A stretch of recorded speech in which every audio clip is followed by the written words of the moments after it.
Greetings in the name of the Most High. I will not pretend to cover all the aspects of evil that the, for want of a better word, white man has committed on this earth, on its people, on its plants and its wildlife. Let's say from the beginning, historically, scientifically, logically, it's proven that life started in Africa. And as a consequence of this, or as a result of this, most of the developments that we see today are a reflection of what was started in Africa, despite the fact that they cannot duplicate everything that was seen, the pyramids being a primary example. Now, Africans, with their acquisition of knowledge, we learn from nature. Thus, it is our nature, our culture, to preserve and live in somewhat in unison with nature. Like most native peoples, we respect the earth, the land, the waters, things that you see the white man does not do, as is the case with they did with the natives in Canada for fracking, and as they did recently in the United States with the Dakota.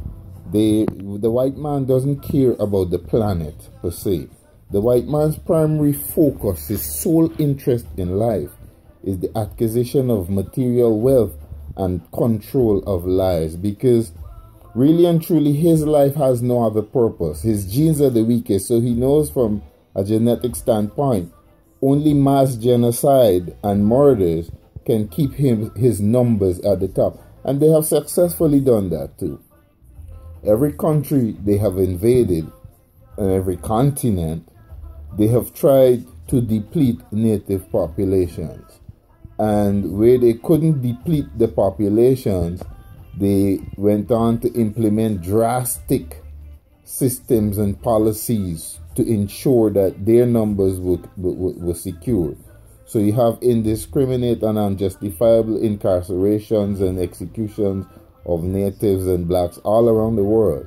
You could look it up, you could Google it. The United States is a primary example. The United States probably has the highest prison population in the world, the majority being black and natives.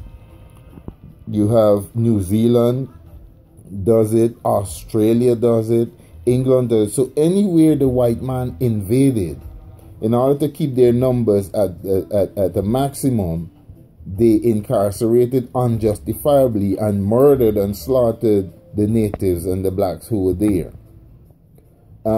In other cases, where natives were successful, had successful communities and stuff, they would use their monopoly and the monopoly on the economy and money and the media to trick their people into thinking that these developments from these non-white groups were a direct threat to their life.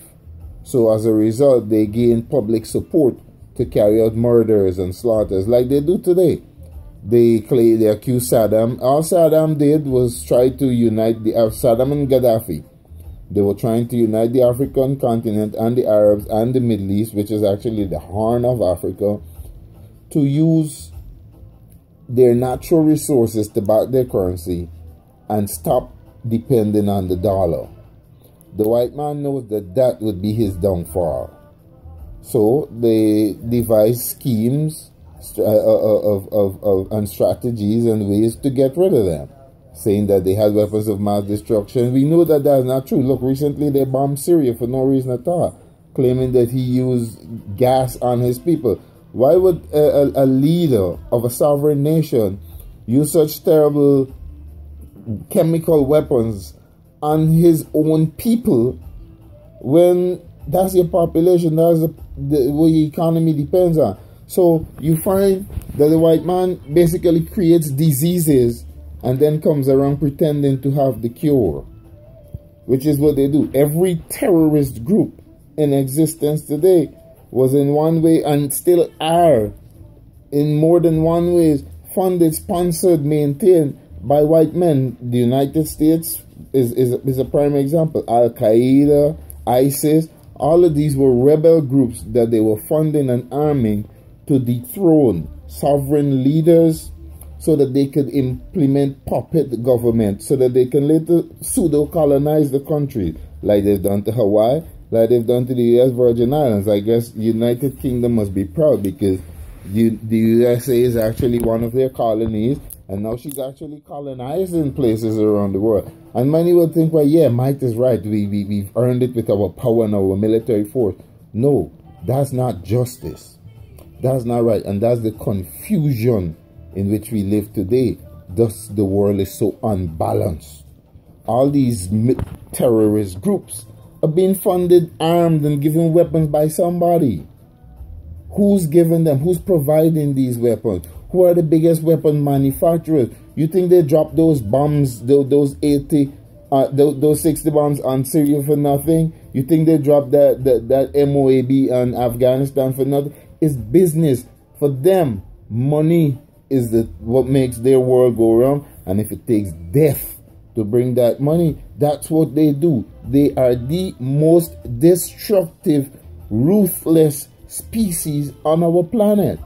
And we have our governments looking to these people as a moral compass, as opposed to trying to unite moral leaders and dethrone these people.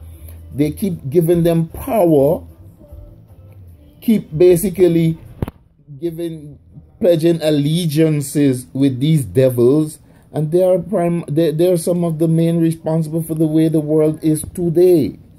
There will never be justice in our world when you have people who sell weapons of death and destruction, controlling it and calling the shots. Death and destruction are their business. Cancer is a business. There's multiple cures for cancer. They kill people who come up with these things. They go around bombing, shooting, killing leaders for civil rights violations such as negation of freedom of expression, like they said about Cuba. But America is a place where once you're found saying things that the status quo is not in agreement with, you die. Mumia was a journalist. They accused him of shooting cops or attempting to kill cops. He's still languishing in prison, and they won't release him because he's a thinking black mind that is a threat to their system, to their evil reign of recessive genes. The same with Assata Shakur. And every time these white devils find that somebody is capable of shaking their weak, unfounded foundation, they try to kill you or put you away. That is how they were. Now, my point with this video is for right-thinking people around the world, if you ever choose to share it, to come together and try putting pressure on your leaders or electing leaders that are morally inclined. Our world is in chaos. You have people drop in and prepare. They are the only ones who want to have nuclear weapons. Nobody else should have. With what moral standing are they entitled to have nuclear weapons when they have proven to be the most destructive, murderous people on our planet? They go around shooting little 12-year-old boys with toys, and they do not prosecute the policemen. So the evil is nurtured, especially when it comes to dealing with non-whites. In their eyes, the whole ideology, the whole philosophy is, if it ain't white, it ain't right. So no problem, it's not worth anything. And that in itself is evil. Any biologist, any scientist, anybody who knows anything about anatomy and blood and the body will tell you where there's a predominance of white cells, it's disease. And that's exactly what's happening on our planet today. Our leaders need to come together. We need to take our power back. Stop using their money. Find ways to control your central bank. If you were a colony, there is no way, shape, or form a white man should be controlling your central bank. White men owe you. So sovereign leaders of free nations, stand up for yourself, stand up for your people, stand up for your planet, stand up for your future. Because with devils like Trump, and now you got Australia talking about Australian values. They They are entitled to the right to determine who comes to Australia. How? You murdered people to get Australia. You murdered people to take America. You murdered people to get Canada. So with what moral authority are you demanding that people have your standards? What standards do you have? They have none, and we keep looking up to them. We must stop. There's a historical review, I cannot remember the name of the individual, who, when the UK was trying to colonize and destroy Africa, he went back and made in his report, an excerpt of it said something to the effect that he's traveled the length and breadth of the continent and he had not seen one pauper, one beggar in Africa. And he found out that what held them together, what held them so strong, made them so prosperous, was their spiritual strength, their high self-esteem, and their respect for nature. And the only way they could conquer that was to prove to them that what these white devils were bringing was better than what they had. And somehow they succeeded. And they still do to this day. Jesus Christ, F him, he is one of the primary examples. If as little children we can, as we grow older, we can give up the tooth fairy and Santa Claus, why can't adults give up Jesus, Muhammad, Yeshua, and all the other bullshit? They are Abrahamic religions. Abraham never existed. There is no anything anywhere on this planet that shows that Abraham existed, that shows that Noah existed, that shows that Adam and Eve existed. The oldest female fossil is actually Dinkinesh from Ethiopia. So all these are fairy tales that and lies upon which their evil is based, because in essence that is what it is. It is evil and envy. They came, they saw the successes of others who were genetically superior and thus higher thinkers than they were, and they decided that the only way they can appear supreme was to destabilize anybody else. And since that was their only talent they had, they have perfected it. And they use their evil, divisive talents of deception and division to rule the world. Unity is their biggest fear. North and South Korea come together and that's the end of the game for them. And this is what needs to be done. People need to come together, unite, and show these white devils that they're powerless. Wherever their military organizations exist, if all non-white people should come out and form their own, then that is what we need to do, because we have to bring them down or they will destroy our planet. You got Pence and Trump running around dropping bombs. Trump surrounded himself with military people. He's cut every other spending, but he's increasing military spending. They're preparing for a war, I guess, with aliens, because if you're fighting humans, I see no need for all the BS that they're on about. And there is no one who has any kind of moral authority whatsoever to have a bomb that can destroy the planet. So neither the United States, Europe, Saddam, nobody deserves, should have any nuclear anything. You shouldn't have bombs, period. You want a war? Come back with your bows and arrows and your male strength and your talent and your strategies, and let's see superiority at war. Not a set of little pussies sitting behind a desk thousands of miles away controlling a remote. Now you may think that is smart, that is technology, that is advancement, and that is changing the game. No, that in layman's terms is you're a pussy. And you have always been a pussy.